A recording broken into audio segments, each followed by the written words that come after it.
Hi, this is Julie, still reading from Grimm's fairy tales. There are many, many. This one is called The Fisherman and His Wife. I've not read this one, so this should be interesting for us both. There was once a fisherman who lived with his wife in a pigsty close to the seaside. The fisherman used to go out all day long of fishing, and one day he sat on the shore with his rod looking at the sparkling waves and watching his line. All of a sudden his float was dragged away deep into the water, and in drawing it up away into the water, a great fish was pulled in. And the fish said, "Pray let me live. I am not a real fish. I am an enchanted prince. Put me in the water again and let me go." "Ho, ho, ho," said the man. You need not make so many words about the matter. I will have nothing to do with a fish that can talk.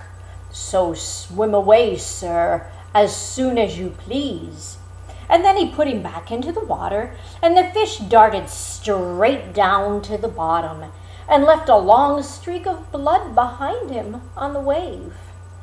When the fisherman went home to his wife in that pigsty, he told her how he had caught that great fish, and how it had told him that he was an enchanted prince, and how, on hearing it speak, he had let it go again.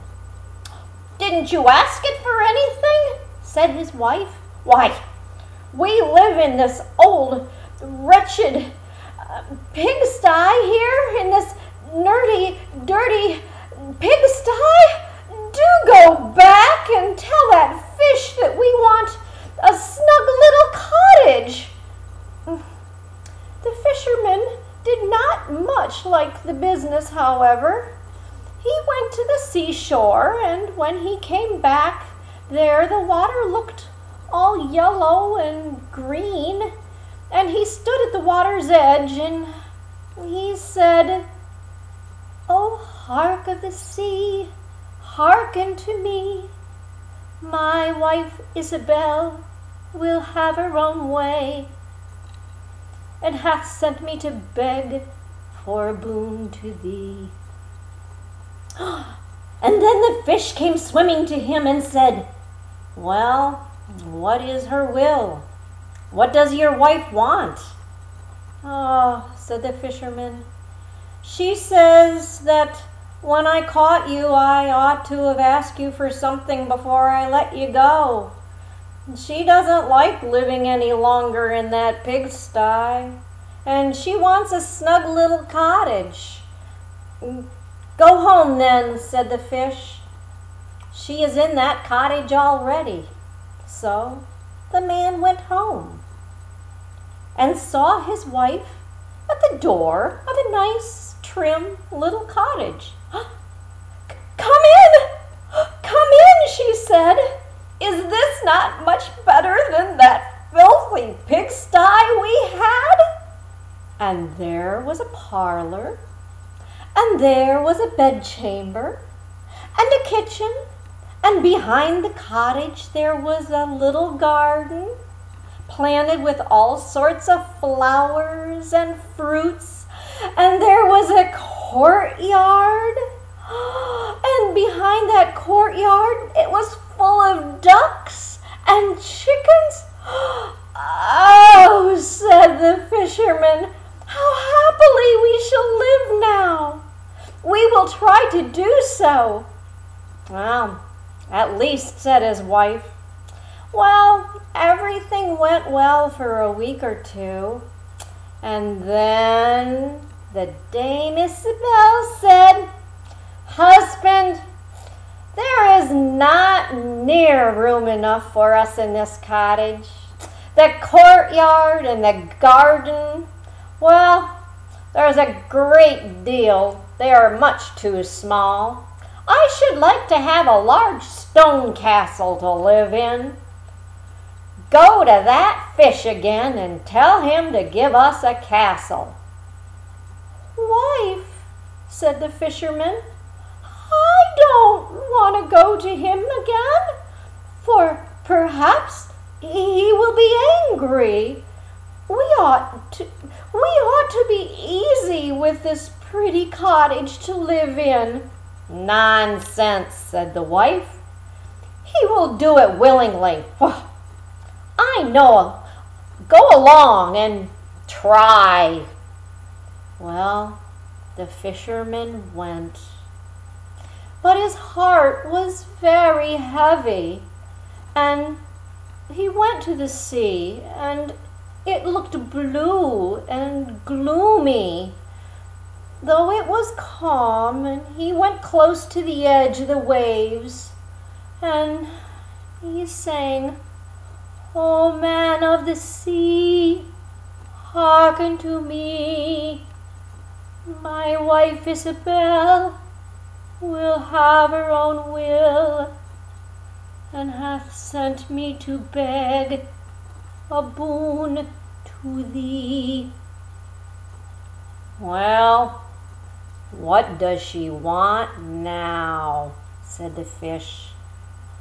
"Oh," said the man dolefully, "my wife wants to live in a stone castle."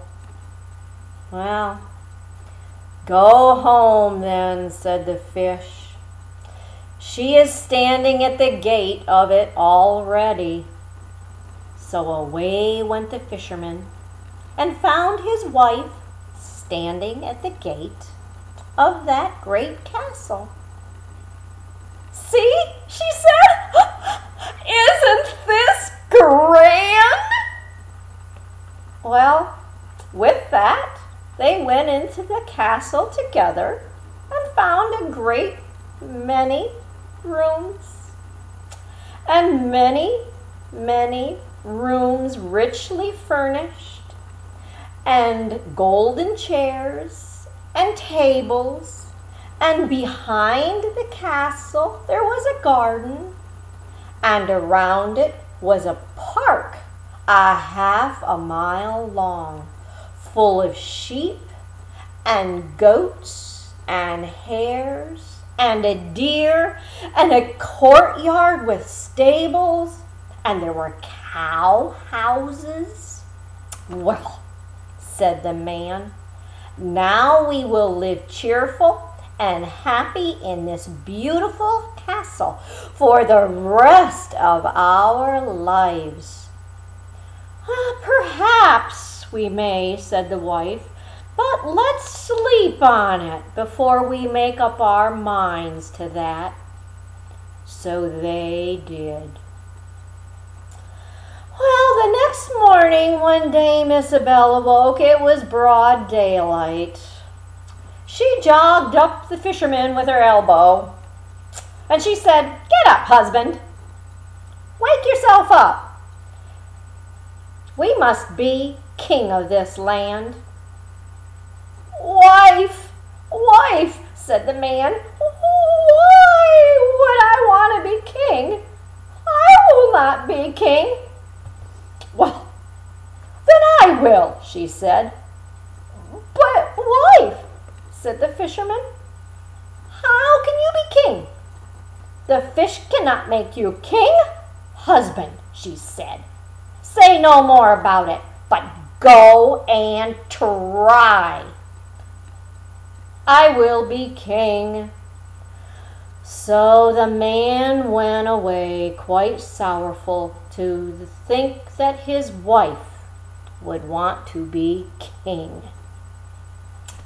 This time the sea looked dark and gray, and it was overspread with curling waves, and the ridges, there were even foam waves upon it.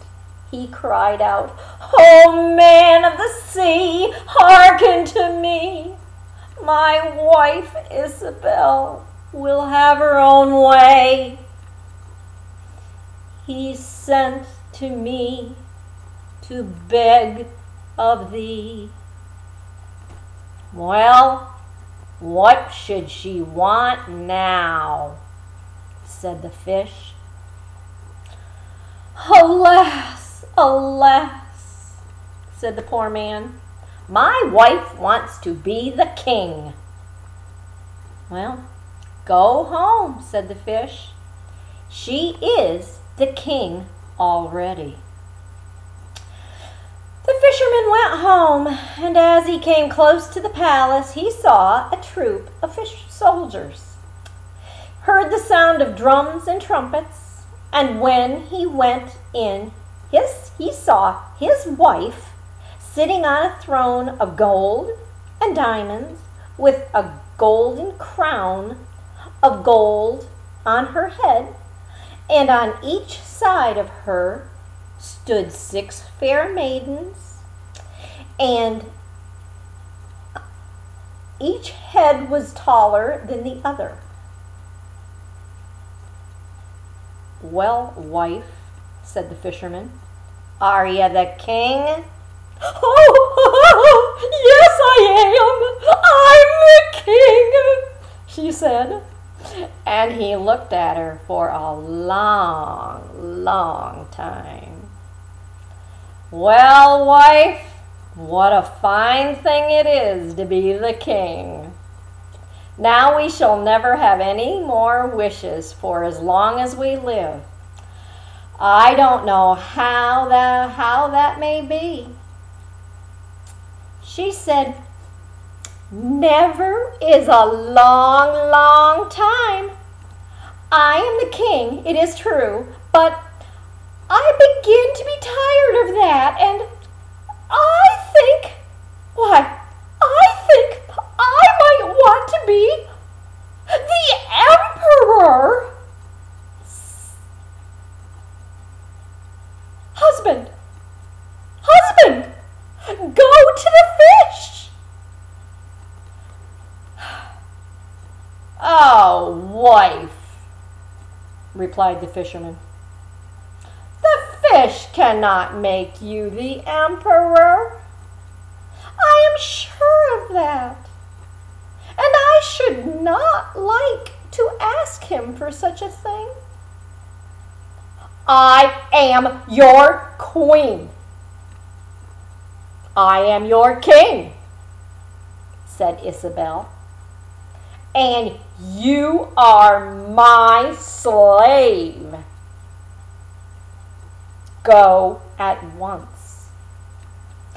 So the fisherman was forced to go, and he muttered the entire way, "This will come to no good. It is much, much too much to ask. The fish will be tired at last, and we shall be sorry for what we have done." Well, he came to the seashore, and the water was very black and muddy, and a mighty whirlwind was blowing the waves, and the waves were rolling about. But when he was near the water's edge, he sang, "Oh, man of the sea, hearken to me. My wife Isabel will have her own will, and hath sent me to beg a boon to thee." "Oh, what will she have now?" said the fish. "Oh," said the fisherman,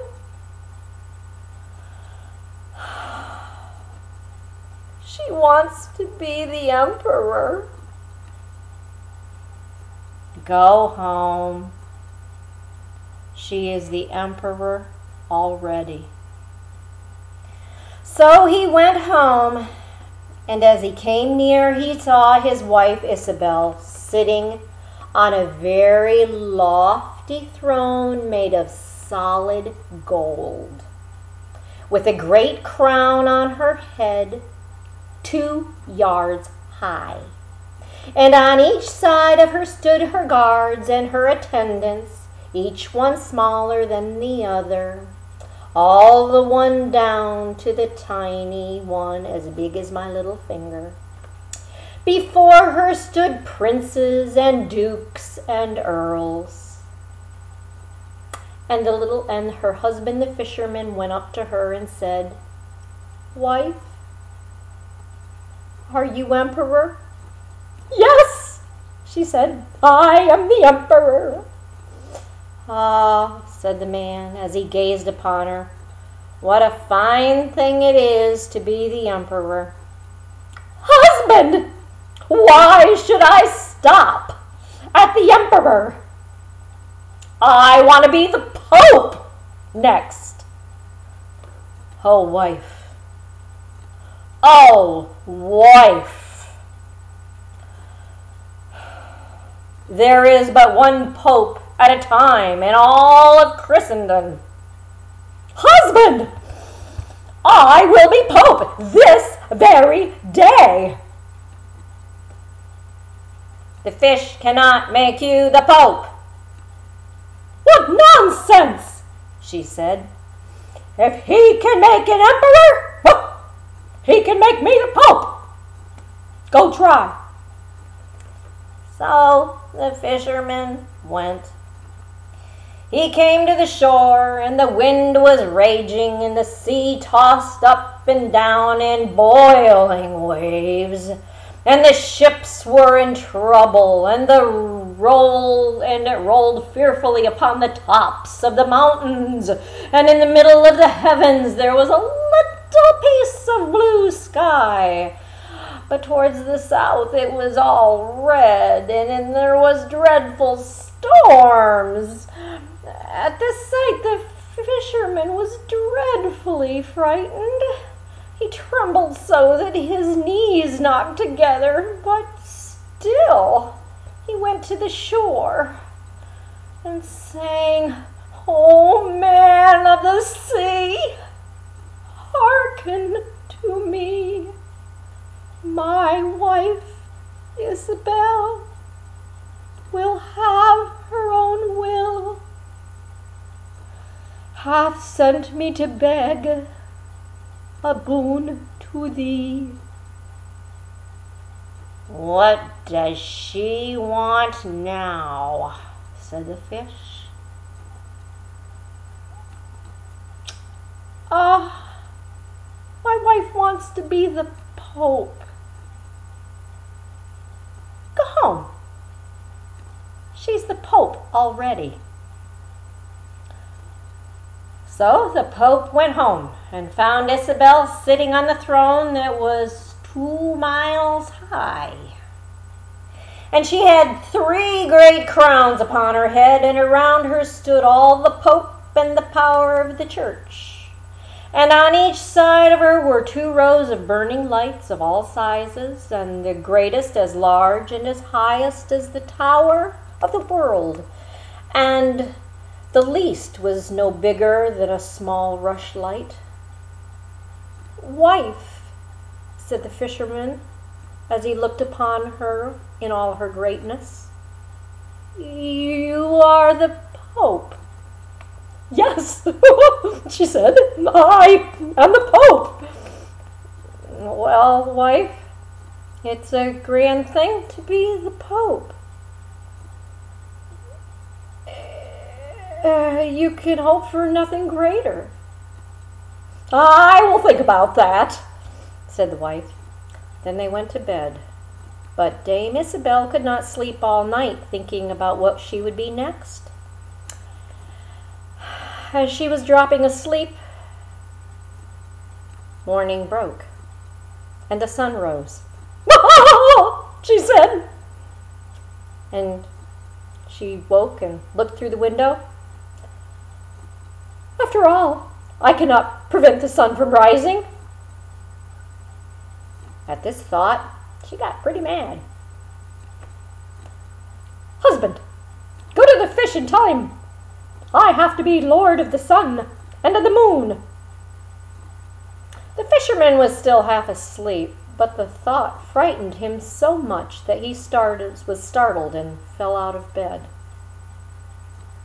"Alas, wife, cannot you be easy with just being the Pope?" "No," she said, "I'm very uneasy as long as the sun and the moon rise without my leave! Go to that fish at once! When the man went shivering with fear, and as he was going to the shore, dreadful storms arose, so that the trees and the very rocks shook, and all the heavens became black with stormy clouds, and the lightning played, and the thunders rolled, as you might have seen the sea great with black waves swelling upon the mountains, and crowns of white foam upon their heads. The fisherman crept towards the sea and cried out as well as he could, "O man of the sea, hearken to me. My wife Isabel will have her own will, hath sent me to beg a boon to thee." "What does she want now?" said the fish. "Ah, she wants to be lord of the sun and the moon. Go home to your pigsty again." And that's where they live to this very day. Bye-bye.